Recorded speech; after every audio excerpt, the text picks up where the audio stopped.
የማያቋርጥ የጡንቻ መኮማተር ወይም የእጅ መደንዘዝ እየተሰማዎት ነው? ሰውነቶ የካልሲየም እጥረት እንዳለበት ማስጠንቀቂያ እየነገረዎት ሊሆን ይችላል። የካልሲየም እጥረት በሚኖርበት ሰዓት ላይ የተለያዩ የሚታዩ ምልክቶች አሉ። ከነዚህ ምልክቶች ውስጥ የመጀመሪያው ምንድነው? የጡንቻ መኮማተር ወይም የጡንቻ ህመም ነው። ሁለተኛው የመደንዘዝ ስሜት ነው። ሶስተኛው ከፍተኛ የሆነ ድካም ነው። እንደምናውቀው ጡንቻችን እና ነርቮቻችን ምንን ይፈልጋሉ? ካልሲየምን ይፈልጋሉ። የካልሲየም እጥረት በሚኖርበት ሰዓት ላይ የጡንቻ ድካም ይኖራል።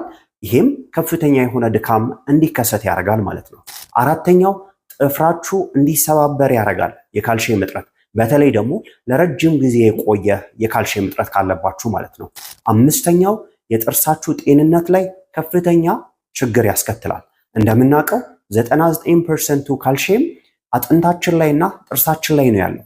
ያንን በመሆኑ ምክንያት የካልሲየም እጥረት በሚኖርበት ሰዓት ላይ የጥርሳችሁ ጤንነት እጅጉን ይጎዳል ማለት ነው። ስድስተኛው ምንድነው? የስሜት መለዋወጥ ውስጥ ትገባላችሁ። ለምሳሌ ጭንቀት ይከሰታል፣ ትኩረታችሁን ታጣላችሁ፣ የድባቴ ስሜት እንዲከሰት ያደርጋል። ምን? የካልሲየም እጥረት ማለት ነው።